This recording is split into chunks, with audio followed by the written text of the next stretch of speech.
Directo Arets. Hoy tenemos un capítulo particular, un capítulo que tiene que ver con un tema que nos conecta a todos, que es un tema ambiental y también un tema social. A veces los temas ambientales se nos olvida que sobre todo son temas sociales que afectan comunidades, que afectan países y que afectan sociedades. Bienvenida a Verushka Nieto. Verushka es una mujer activista colombiana que ha desarrollado una agenda muy interesante entre Colombia, Putumayo, la Sierra de la Macarena y por supuesto Europa, donde actualmente también reside. Verushka, bienvenida a este episodio. Muchísimas gracias, Diego. Muchísimas gracias quienes te acompañan en las redes. Es un placer estar acá con ustedes en compañía y dialogando y construyendo país. Claro que sí. Quiero empezar preguntándote, ¿cómo es tu trabajo? ¿En qué consiste tu trabajo y en qué ha consistido tu trabajo en los últimos años?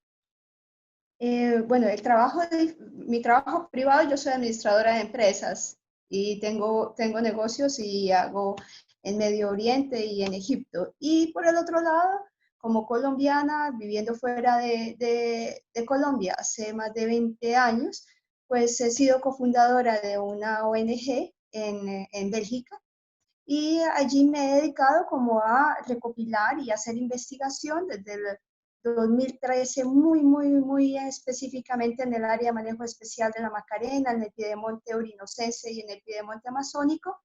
Y pues trato de recoger esta investigación y llevar informes. Yo tengo una ONG solamente de cuarto nivel, y llevar informes a ONGs de carácter consultivo, a las Naciones Unidas, en el marco de la evaluación de derechos económicos, sociales y culturales de expertos a un país, o en el marco del EPU, o a Washington, como lo hemos hecho recientemente, y pues interponiendo la acción popular. O sea, nosotros intentamos, o pues intento, que las investigaciones no se queden simplemente como material de estudio, sino que sirvan de apoyo para una acción jurídica o democrática en Colombia. ¿Qué está pasando en la Macarena y qué está pasando en la selva colombiana? ¿Qué está pasando con nuestras selvas? Bueno, en este momento pienso que hay mundos paralelos, bueno, también han pasado el tema de los mundos paralelos, donde el Estado dice que no hace presencia por extensión o por capacidad económica, pero la Agencia Nacional de Hidrocarburos, la Agencia Nacional Minera, las corporaciones autónomas y la ANLA, la Agencia Nacional de Licencias Ambientales, sí hace presencia en esos territorios. Entonces, en lo que es el área de manejo especial de la Macarena, que es tan grande como Suiza, Israel, para ponerte en contexto, tenemos una cantidad de licencias ambientales otorgadas en zona de Amazonas, zona de las sabanas de Yari, que son los ecosistemas que todavía no han sido estudiados en profundidad, pero que son únicos, con una cantidad de especies endémicas, y lo que es alrededor de los parques naturales nacionales o que tienen una riqueza también arqueológica, por ejemplo, en el caso de la lindosa o cierro azul, que ya está comprobado que son pinturas rupestres de 20.000 años. Entonces, pues nos matamos por ir a Cartagena y ver unas ruinas de hace 500 años. Pues imagínate allá tener 20.000 años de antigüedad. Eso rompería con todos los esquemas y estudios de que América se colonizó por el estrecho de Bering hace 12.000 años. Entonces nosotros tenemos una riqueza arqueológica, una riqueza de fauna, de flora, de ecosistemas, que en este momento están otorgados en bloques petroleros con licencias otorgadas antes de la firma de los acuerdos en zonas de conflicto armado, en zonas selváticas y en zonas donde ni siquiera se ha podido hacer el desminado, con una connotación de unas vías eh, carreteables que lo que van a hacer es llevar pues los insumos y mover la economía alrededor de esta industria extractivista. Estamos hablando de, por ejemplo, el plan maestro multidonal que cruza, o sea, que significaría la tala de 2.4 millones de hectáreas en el Amazonas. Entonces, estamos Cuatro viendo. millones. Verushka, vamos a ir poniendo en contexto estas cifras. 2.4 millones de hectáreas de Colombia, de la Amazonía colombiana. Sí, O sea, sí, estamos porque amenazando. es una carretera que son 1.490 kilómetros, que afectaría 11 pueblos indígenas, 6 parques naturales nacionales, 8 departamentos. Estamos hablando, solamente de la transversal Pacífico-Orinoquía. Hablamos de la Ruta 65 que viene de Venezuela, Colombia y va hacia abajo el Ecuador. Tenemos una cantidad de infraestructura vial, y lo que digo es infraestructura vial, hidroeléctricas para proporcionarles energía, cultivos de palma o monocultivos para poder casi que regarlos con agua contaminada que hacen estas petroleras, vertimientos a los ríos y que aguantan esos riegos. Entonces hay una cantidad de estrés ambiental en esas zonas que están pasando, que tienen licencias otorgadas antes de la firma de los acuerdos, que es lo que a nosotros o a mí como administradora de empresa me preocupa muchísimo, porque no hay los estudios que puedan soportar esas licencias ambientales, como lo hemos comprobado en el caso del bloque Serranía de UPECOL otorgado cerca a Caño Cristales, que no sé si recuerdas ese bloque. Sí, sí, hablemos de eso y hablemos del tema de las licencias, porque creo que son los temas que tu investigación ha revelado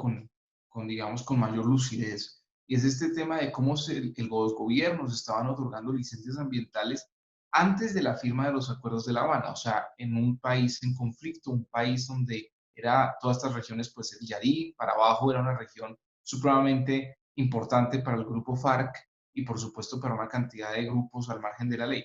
¿Cómo es? Mira, por ejemplo, en esa zona de lo que es los 3 parques naturales nacionales, Picacho, Tinigua y Macarena, debajo de esa zona está lo que es San Vicente del Caguán, que es bien conocido por ser el punto donde se secuestró Ingrid Betancourt. Y en el 2008 se libera a Ingrid Betancourt y tú te das cuenta que esta licencia se le otorga a Emerald Energy en lo que es la Macarena y San Vicente del Caguán, y por la resolución 1325 del 9 de julio del 2009. O sea, uno no se explica cómo puede ocurrir que se otorgue una licencia a una empresa petrolera en una zona donde se estaba desarrollando el Plan Colombia. Y pues que tenemos entendido que esto es una licencia de casi 7.000 hectáreas. Ahora bien, estamos hablando de ese bloque Serranía, que es el bloque otorgado a la empresa UPECOL, UPECOL de Colombia, pero que tiene una característica muy interesante, y es que está en la Bolsa de Nueva York desde el 2013 con el nombre de USA, HUSA, y están pues movimientos bursátiles sobre estas zonas donde todavía no se le había otorgado licencia. Se le otorga licencia en el 2016, pero acordémonos que los acuerdos de la paz son en el 2016. Y a nosotros nos parecía increíble que ellos hubieran podido entrar a hacer estudios en zona roja, donde pues los mismos alcalde no había podido acceder a esta zona con sus estudiantes para hacer el estudio agrario, y por eso nunca la Macarena recibió subsidios. Ahora bien, como pudo la petrolera OPECOL recibir o acceder a esos territorios a hacer un estudio de impacto ambiental, y es cuando contratamos a geólogos como el Grupo Terrae, y nos dimos cuenta que para 32.000 hectáreas solamente eran 25 puntos de referencia. Eso es pues absurdo, es como tomar de la carretera Bogotá-Villavicencio solamente 25 puntos de referencia para hacer un estudio de impacto ambiental. Problema de que se esté haciendo estos permisos, se hayan dado estas licencias en regiones que estaban en conflicto en Colombia, y quiero que nos cuentes muy bien qué es lo que sucedió con estas regiones. Bueno, yo pienso, Diego, que es más, yo salgo del país hace 20 años por el problema que tenemos de la violencia en Colombia. Somos 10 millones de exiliados económicos, como nos llaman, y 1 millón de exiliados políticos, 7 millones de desplazados internos. Entonces, cuando uno ve estas cifras, uno no se explica cómo el país que está saliendo de un conflicto armado eh, y diga al Estado que no tiene acceso a los lugares, las licencias para petroleras y mineras o para cuestiones tan serias como una hidroeléctrica estén sucediendo. Uno no entiende cómo es esos mundos paralelos donde yo voy de turista a un Caño Cristales y se me advierte que no puedo salir a 5 kilómetros alrededor del pueblo porque es zona roja, pero mientras tanto una petrolera sí está haciendo socializaciones a comunidades que están bajo bombardeos del Plan Colombia. Entonces, en especial, esta licencia otorgada para exploración en el 2008, a mí me llamaba mucho la atención en Los Pozos, porque es en San Vicente del Caguán, es la zona donde secuestraron a Ingrid Betancourt, y si tú ves la licencia, la de explotación se la otorgaron en el 2009 y la de exploración se la otorgaron en el 2008. Entonces uno no entiende cómo a ella la liberan en el 2009, en el 2008, perdón, y en menos de un año otorgan una licencia a una petrolera por casi 7.000 hectáreas. Y que a este momento, pues uno dice, en medio del marco de la operación Artemisa, de que se quieren proteger los parques, que los quieren sacar a los campesinos de allá, pues los van a sacar a una zona de San Vicente del Caguán, donde campesinos todavía no tienen títulos sobre su tierra, pero las petroleras sí lo tienen. Y pues a mí me pueden decir 7.000 hectáreas, Berusca no las van a explorar o explotar completamente. Pues desafortunadamente yo tengo casa en Estados Unidos y yo he estado viajando en los mismos parques naturales nacionales en Pinedale, Wyoming, por ejemplo, hace 28 años. Y uno ve que primero comenzaron con convencionales y después se nos fueron con fracking entre los convencionales, y esto parece pues ir a visitar la luna, y ya con las consecuencias de gas metano en el agua. Entonces, esta empresa a la que se le está otorgando licencias es una empresa norteamericana, UPECOL, de un ex general retirado que ya falleció después de la revocatoria, llamado Dan Hughes, y para 32.000 hectáreas. Y cuando yo le daba a un geólogo que me hiciera el estudio de impacto ambiental sobre la licencia que ellos habían tramitado, uno encontraba que era un modelo de copiar y pegar de un modelo norteamericano, que para 32.000 hectáreas tenían 25 puntos de referencia, que obviamente no habían podido hacer todos los estudios porque era el aval de la guerrilla. Entonces, para mí como colombiana, empresaria, pues para mí no es aval que la guerrilla haya dado unos permisos a estas petroleras para estar en esos territorios tan delicados, por ejemplo, como Putumayo. Quiere Todo, decir, Peruska, quiere decir que esas petroleras, para poder estar en esos territorios operando, tuvieron que haber hecho pactos con la guerrilla. obviamente, porque es que San Vicente del Caguán, como te digo, el 2009, el 2008, que no sabía nadie dónde estaba Ingrid Betancourt, allá la liberan un poco más lejos en la operación Jaque, en lo que es en San José de Guaviare, Sí. y pues no, nadie podía saber si seguía en San Vicente del Caguán o San José del Guaviare. Lo que quiero decir es que uno no se explica cómo pudieron hacer la sísmica, cómo pudieron hacer todos los procesos administrativos. Acuérdate que una licencia no es un derecho, o sea, otorgar un bloque en subasta no son derechos adquiridos, ellos tienen que sacar una licencia. Entonces, ¿cómo sacan una licencia en zona de bombardeo? Si recuerda, no sé si lo tienes presente, pero a Colombia se le entregaron los comandos de los drones para bombardear solamente hasta el 2010. Entonces, pues obviamente era enviar un geólogo allá, un arqueólogo, era una acción suicida. Todavía lo es. Todavía los arqueólogos se están quejando que no pueden acceder a zonas porque son zonas de conflicto armado. Tenemos otra connotación de que en el 2008 el presidente Santos viaja a Bruselas. Yo estuve allá en el acto que ellos hicieron en Bozar y Colombia entra a ser uno de los países que hace convenio con la OTAN.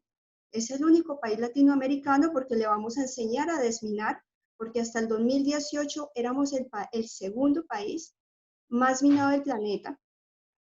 Entonces, hazme el favor, si somos el país más minado del planeta, ¿cómo se explica uno de que todo este licenciamiento otorgado en Colombia, porque date cuenta que solamente el 15%, me atrevería a decir, quiero ser exagerada, 18% del país está protegido bajo la figura de parques naturales nacionales, reservas de la sociedad civil, etcétera? El resto está destinado a volverse una zona industrial que no es como las que tenemos en Europa, zonas industriales con normatividad CBESO.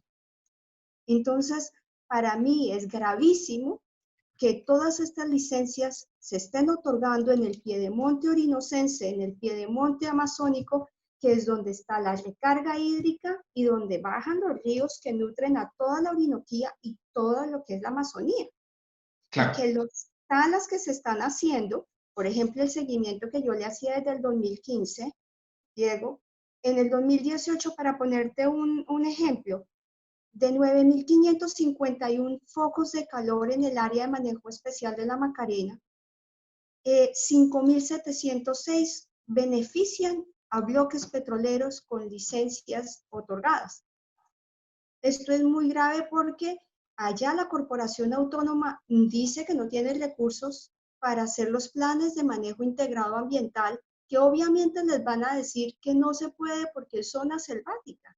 Y mientras tanto, mientras se va este boom de incendiar la selva, porque la tala es una cosa y incendiar la selva es otra, por eso el humo blanco de muchos de estos incendios es que es un Auschwitz, de verdad una catombe ambiental, benefician a estos bloques pues porque ellos pueden hacer exploración y explotación donde hay potreros. Donde no hay selva, ellos en teoría no deberían entrar, que es lo que uno no se explica que estén acá en el Putumayo desde el año 64 con oleoductos sacando petróleo en todo el piedemonte amazónico, donde es el corredor Puerto Vega-Teteyé, donde Puerto Vega ya están llevando el agua en carrotanques. Quiero redondear una idea, Verushka, muy en concreto. La Sierra de Sí, la Magdalena, la acción que ustedes lograron tomar hace ya más de un año, tengo entendido que paró la acción petrolera en la Macarena. Cuéntanos ese caso, porque ese caso creo que ilustra muy bien lo que está sucediendo con nuestros recursos en el sur del país, lo que está sucediendo con la Amazonía. bueno, ese es uno de los más de 30 bloques que hay en el área de manejo especial de la Macarena.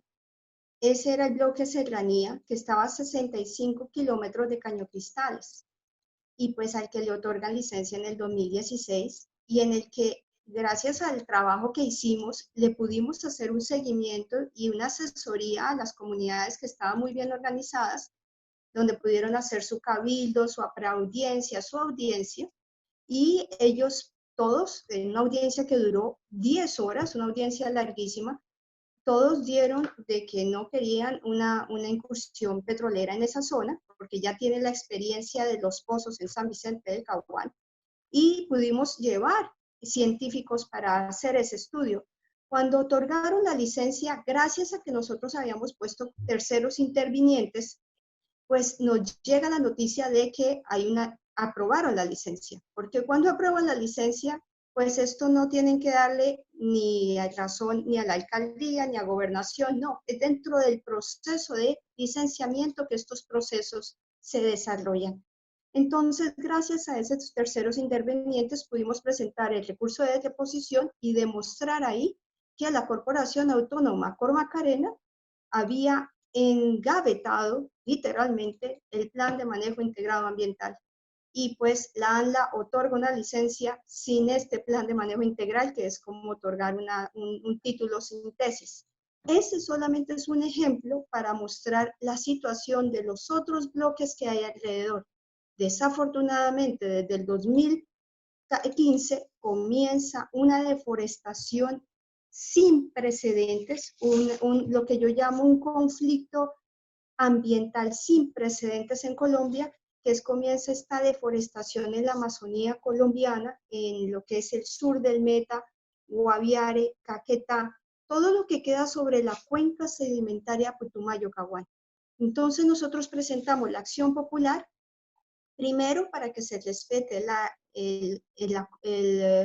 la resolución 1989 de 1989, por la cual esta área está protegida, y segundo, para proteger muchos de los pueblos indígenas, incluidos los Nucac, que se van a ver afectados por estos bloques. Tercero, pues para que estas licencias todas tengan una revisión, porque tiene que haber una garantía, una mínima garantía, por puro principio de precaución. Todos estos licenciamientos no deberían estar, ni siquiera deberían existir. Y pues se puede visibilizar también, como te dije, las vías terciarias que comienzan a originarse alrededor de estos bloques petroleros, que también comienzan unas deforestaciones masivas, como lo es en esa zona la famosa Ruta 65 o Marginal de la Selva, de la cual todavía el trayecto entre San José del Guaviare y San Vicente del Caguán todavía no está pues aprobado completamente, pero sí están haciendo trabajos ahorita sobre la deforestación que ha ocurrido en los últimos 3 años. Verushka, ¿qué está sucediendo en la política nacional frente a esto? O sea, quiero saber, ¿hay senadores interesados? ¿Hay legisladores interesados? ¿Qué piensan los gobernadores de estas regiones? ¿Quién está protegiendo hoy nuestra selva? ¿Quiénes son los dolientes de estas regiones? ¿Cuáles son las agendas más, digamos, importantes, las transnacionales? ¿Quién está detrás de esto? ¿Quién está detrás también de esa deforestación? A veces, cuando nos hablan de la selva en los medios, Verushka, nos quieren dibujar un lugar inaccesible, un lugar del cual no, nos quieren hacer creer que es un lugar, sí es lejano, pero como si no fuera nuestro, como si fuera una entidad muy abstracta. Y yo sé que usted ha hecho una investigación muy honda de todo lo que sucede en la selva colombiana desde lo económico, lo político y lo social. Y quiero que nos la comparta. Entienda también de que este no es un programa técnico, es un programa para que la gente pueda acercarse a estos temas. Pero por supuesto, usted es la que tiene que abrirnos esa puerta. Bueno, aquí tocamos una situación, una cuestión que casi nadie toca en el país, y es los tanques de pensamiento, el ICCF, el Caucus Conservacionista, que desde la crisis en Europa del 2008, donde se quebraron los pensionados, donde se quiebra todo el sistema bancario, pues resulta que comienzan a mirar hacia más Suramérica y lo que es Perú, México, Colombia. Estos caucus conservacionistas o estos tanques de pensamiento prestan asesorías aparte del Congreso, tanto en Norteamérica como en los países de África donde están, o acá en Colombia en este caso, y siempre le dan ese tipo de asesoría al 50+1, a lo que yo llamo al grupito que les puede aprobar todas las resoluciones y todo lo que eso implica alrededor de los parques naturales nacionales, a esa zona industrial. Y los políticos se quedan pues como con los commodities o con las carreteras o con los negocios de la hotelería para hospedar estos ingenieros, o este turismo sostenible, que no es para nada sostenible, o este turismo espiritual que me parece tremendo. Entonces, pues a los gobernantes de turnos les quedan sus negocios que al final, como ha pasado en Estados Unidos, terminan con que quedan endeudados o que la región comienza a presentar terremotos o que se comienza a hundir, como en Luisiana, que se está hundiendo el terreno, un campo de fútbol por hora. Entonces, los políticos definitivamente no tienen la visión, no tienen el conocimiento global, no tienen tampoco el conocimiento en inglés para ponerse a estudiar lo que está pasando en el momento en la legislación tanto norteamericana o como europea. Entonces, mientras ellos están diciendo allá, acá se prohíbe fracking, como es el caso de Groningen, o en Estados Unidos, muchos estados que lo están vetando, aquí no sé, aquí se prohíbe, por ejemplo, utilizar furadán, monocrotofos, Temix. Uno ve que Colombia en la ANLA están dándole rienda suelta a esto y son los lobistas que le dicen a estos gobernantes que eso ha funcionado en Europa, que eso ha movido la economía, que está muy bien, que no hay problema.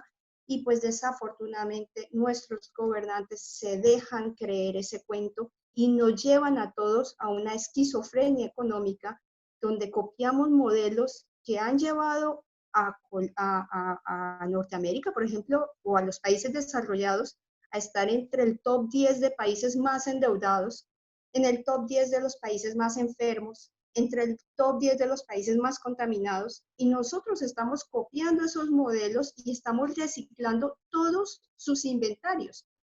Te lo digo en el tema alimentario, por ejemplo, el top 10 de aditivos y conservantes más peligrosos, que en Bélgica no los utilizamos, aquí los ves en los productos de la canasta familiar diaria. Uno no se Sí, explica cómo eso pasa. Entonces, pienso que políticamente se están dejando influenciar por estos tanques de pensamiento. pero Oscar, aquí tenemos un problema muy grande. Hay un discurso global de concientización ambiental que ha cambiado, por supuesto, en los últimos años. Vemos personajes como Greta Thunberg, personajes en todo el mundo señalando que la crisis ambiental es inminente.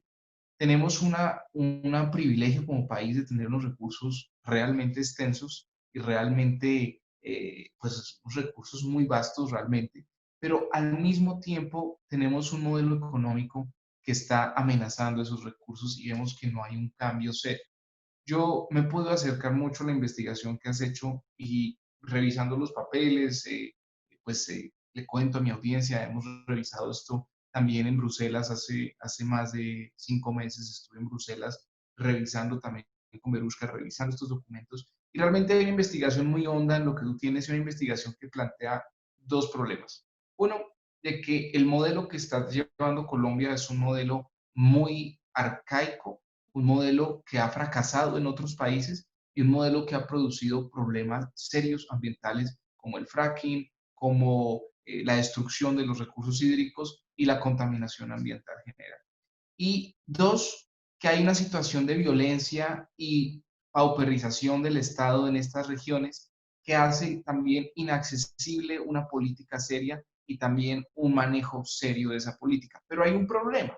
Y hay un problema acá que creo que es, y Verusca nos va a ayudar a entender este problema de una manera más seria, y es cómo aprovechando la carencia de Estado, aprovechando la falta de presencia del Estado, la falta de gobernabilidad y la falta de recursos, al mismo tiempo el Estado ha hecho negocios con estas regiones.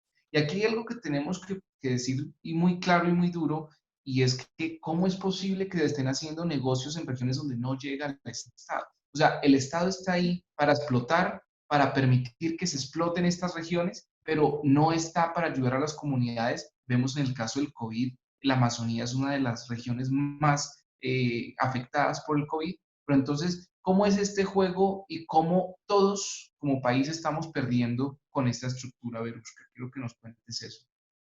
Pues Michael Porter decía, lo peor que le puede seguir pasando a Colombia es encontrar más riqueza mineroenergética. Está sacrificando su agua y sus recursos naturales para eso. Como alguien decía, es como vender un riñón para meternos en diálisis. En este momento tenemos la oportunidad y yo por eso, la oportunidad de cambiar ese paradigma haciendo uso de la veeduría ciudadana. O sea, todos los que tenemos por encima de los 45 años, que ya tenemos unos conocimientos avanzados y que todavía tenemos en la cabeza que Colombia existía de una manera más digna, más amable, con unos recursos naturales muy agradables, pues tenemos, yo pienso que la obligación de hacer esta veeduría, de preguntar ante la ANLA cuáles son las licencias otorgadas, qué es lo que está pasando. Cuando los ciudadanos comienzan a hacer este tipo de veeduría, comienza a haber un cambio. Porque, ¿qué pasa? Casi siempre estos, lo que yo llamo militares mineros mafiosos o los mafiosos alrededor de este licenciamiento, obtienen estos commodities a base de sangre, a base de desplazamiento, a base de violación de derechos económicos, sociales, culturales. Y esa es la mesa. Y sobre esa mesa ponen la pecera, que sí se ve muy transparente, y ahí es donde jugamos todos nosotros que tenemos que cumplir con todos los requisitos de los carros, de los estudios, de todo lo que hagamos en nuestro país.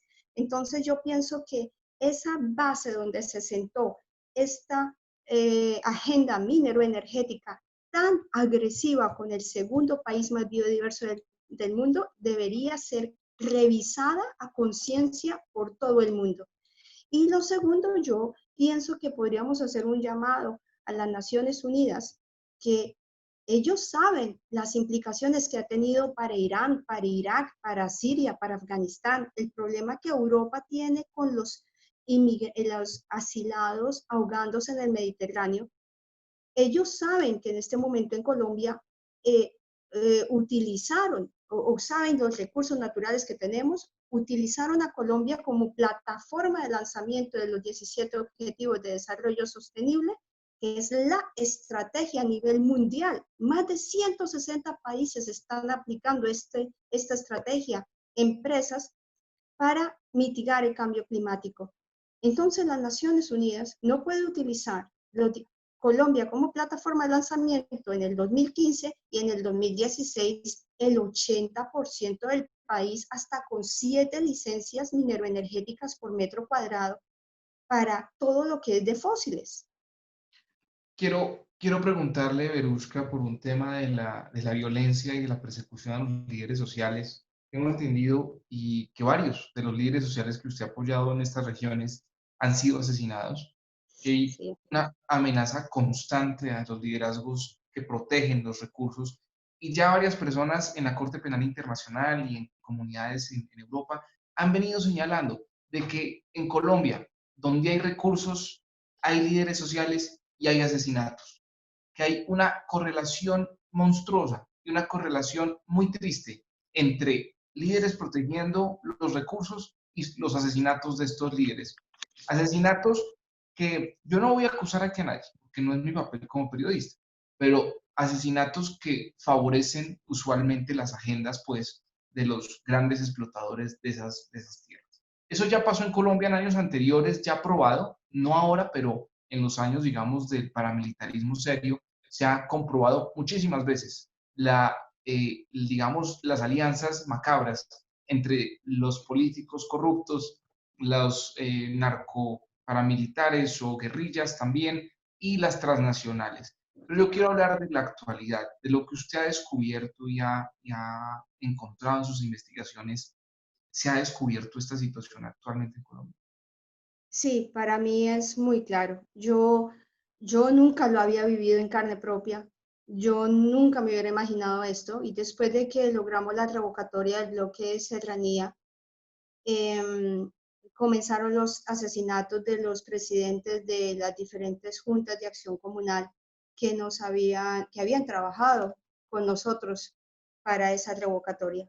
Algo que fue para mí casi que personalmente traumático de alguna manera. Desde el 2016, en noviembre del 2018, asesinaron al señor Erley Monroy. La gente que fue al funeral también fue asesinada. Las investigaciones alrededor de él aparecen que no les ponen mayor cuidado. Comienza a surgir unos asesinatos hasta el personero, por ejemplo, en el Caquetá, en Navidad, en su casa, el 24 de diciembre. comienzan a estar toda la gente que quiere defender los recursos naturales, que pone cuidado a esto, entonces resulta por una u otra razón o asesinado o exiliado. Periodistas también hemos tenido el caso de una periodista que estuvo también muy involucrada en este caso. Hasta me atrevo a decir que Pirri iba a investigar el caso de San Vicente del Caguán y habíamos hablado con los periodistas de él hace una semana antes de que de pronto, por arte de magia, por un problema de 50 hectáreas en una gasolinera del presidente del consejo, pues que ya no fuera por esto, por estos lugares. Entonces hay un interés para mí muy claro de que estas regiones queden completamente en el olvido, que no venga aquí nadie a evidenciar lo que está pasando, de que se supone que son zonas selváticas donde no hay presencia del Estado, pero aquí hay un movimiento minero energético muy impresionante. Es que ver Putumayo es impresionante, ver San Vicente del Caguán con explotación petrolera es impresionante para mí, que se supone que eran regiones que uno decía, bueno, ya se pasó la guerra, van a darle a los campesinos sus tierras. No, resulta que llegan proyectos de cooperación internacional donde les dicen que esos territorios son para petroleras, son para mineras, les ayudan a hacer organizar sus planes de ordenamiento territorial o les venden cuestiones como Red Más, que para nosotros en el sistema jurídico es una cuestión que no entendemos porque en todo sistema de derecho, todo contrato, tú no puedes vender más de lo que tienes. Entonces, ¿cómo hacen contratos con campesinos que no tienen derecho sobre sus territorios? Entonces, sí vemos una clara correlación entre desplazamiento de campesinos, de comunidades, no solamente campesinos, vemos de comerciantes, de personas que lo han perdido absolutamente todo, de municipios que están desapareciendo, de juntas de acción comunal que están desapareciendo, y entran unas asociaciones nuevas y son las que validan los procesos de estas petroleras circo, que yo lo llamo, porque ya llegan, sacan los recursos y se van. Minero Energética llega, acaba con el recurso hídrico y se va. Es muy evidente para nosotros, obviamente. Verushka, ¿qué podemos hacer los colombianos, las colombianas y las personas del mundo que están viendo este programa y que quieran ayudar? ¿Cómo podemos ayudar? ¿Cuáles son las maneras de ayudar y de alguna manera entablar redes cívicas y también de apoyo a estos líderes y a, por supuesto, proteger nuestros recursos? Yo pienso que cada persona de Colombia tiene su pedacito en Colombia y que si cada uno comienza a averiguar qué licencias hay alrededor, comienza a apoyar a los líderes, a los presidentes de juntas, comienzan a ir a las reuniones de las asociaciones, comienzan a ser parte activa de una política pública, pues no deja en evidencia esta clase política corrupta que realmente no tiene bases en lo que está diciendo, pero muchos de estos campesinos, puedes imaginarte que no pueden escribir una carta o que no saben a qué mecanismos acceder, les queda muy difícil llegar a Bogotá. Entonces, se puede hacer algo por las regiones por las cuales uno ha crecido y uno ha estado tan lleno, tan involucrado. Hacer veeduría ciudadana y no solamente quejarnos en las redes o firmar una petición en una plataforma, pienso que en este momento no es suficiente. Hay mucho de lo que tenemos que perder. Si tú ves los lugares desertificados por una minería agresiva en África o en Medio Oriente y que terminan en conflicto armado o en dictaduras, o en Norteamérica que terminan con bacterias como Vibrio o Strep, donde tú ya no te puedes bañar en las costas de la Florida porque son unas necrotizing bacterias que comen la carne, pues esto dado a los derrames de petróleo que se han dado por la British Petroleum en estas zonas y que las bacterias se multiplican, pues estamos viendo que en las zonas donde los colombianos o donde la gente se está yendo industrialmente, que se pongan a ver más de solamente el museo o de solamente el parque temático y comience a ver qué conflictos ambientales hay en estos países y que se dé cuenta lo increíble que tenemos en Colombia todavía para salvaguardar y para proteger, y que tenemos un país del cual tenemos que sentirnos muy orgullosos, pero que se está yendo en cuestión de 10 años a una realidad igual a la de Congo, porque las maquinarias mucho más avanzada, la tecnología es muchísimo más de vanguardia, entonces lo que les tomó a ellos 100 años, a nosotros nos toma 10 años. Es hacer veeduría. Verushka, quiero pues, por un lado, felicitarle su trabajo. Quisiera Gracias. preguntarle cómo hacen las personas para conectarse con este proyecto, dónde pueden escribir, dónde pueden también quizás ayudar, quizás encontrar información, como porque es mucho contenido también, no es suficiente esta entrevista para entender todo lo que hay detrás de este proyecto de explotación minera en el Amazonas y todo lo que implica para el país. ¿Dónde podemos encontrar estos contenidos? Te agradezco esa pregunta. Nosotros tenemos un hashtag Amazonía sin petróleo, un hashtag Ame la Macarena. Ahí es una buena entrada. Tenemos Facebook, Instagram, Twitter.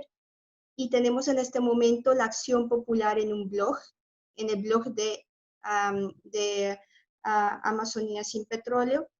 Y ahí la gente puede entrar y puede firmar tanto la petición como Change, porque son plataformas que, bueno, políticamente se mueven, pero que baje y vea la acción popular, la coadyuvancia, ya está redactada, ya solamente es ponerle el nombre, la cédula, eh, y tanto si es una persona natural o unos científicos que tengan unos apoyos de decir, bueno, porque la Amazonía tiene tantas especies de mariposas, o yo sé que la Amazonía se debe proteger por esto, por lo otro, la Orinoquía, pueden hacerlo. Este momento, mira, nosotros ya pusimos sobre rieles la acción jurídica desde el 2016 hasta el 2019 la aceptaron en el Tribunal Administrativo de Cundinamarca, ante el tribunal.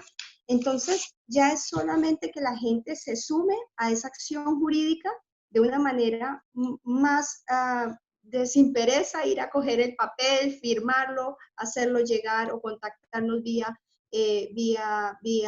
estas redes para poder asesorarlo de cómo puede hacer parte de esta gran defensa, porque como la llama el espectador, es la acción popular más ambiciosa en el tema ambiental en Colombia. Muchísimas gracias por esta entrevista, Verushka. Quiero Gracias a pues ustedes. Gracias. terminar también que nos deje un libro o un paper, en su caso que le encantan los investigaciones científicas, nos puede también dejar una investigación que le parezca pertinente o un libro que también nos puede abrir ese mundo de la Amazonía y ese mundo que también es nuestro.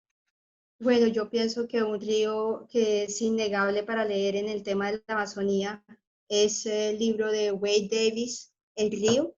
Es un libro que pienso que toda persona debería leer en Colombia y que le abriría los ojos no solamente de la Amazonía, de todo el territorio colombiano, porque él siguió los pasos de Schultens e hizo esa investigación en toda Colombia, y hay pues estudios acerca, por ejemplo, del Putumayo, de un profesor Augusto Javier Gómez López, que me pareció muy interesante y muy pertinente si quieren saber más acerca de lo de la explotación de hidrocarburos y también la esclavitud de los indígenas en este piedemonte amazónico, algo que yo nunca había tenido claro, lo de la esclavitud indígena en Colombia y que todavía sucede.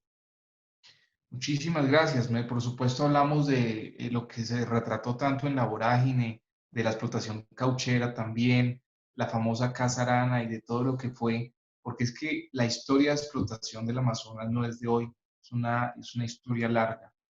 Verushka, Exacto. una canción para despedirnos con un poco de optimismo. Despídanos usted. Una canción que a mí me encanta con un poco de optimismo. Bueno, no, es que hay una que a mí me gusta mucho, es que las canciones son melodías de Eric Satie. que exportó a Europa las primeras músicas clásicas de la China, me llama mucho la atención para un sábado en la tarde.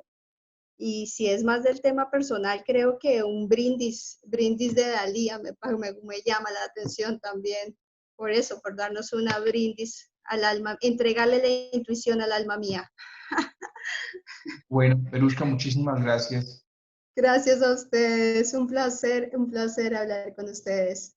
Gracias a todas y a todos por estar conectados con este episodio de Directo Arets, hoy con el tema ambiental, la Amazonía. La investigadora y pues investigadora colombiana y empresaria Belushka Nieto vino a contarnos quién se está robando y quién está explotando hoy ese territorio tan mágico y tan importante para todo el país. Muchísimas gracias.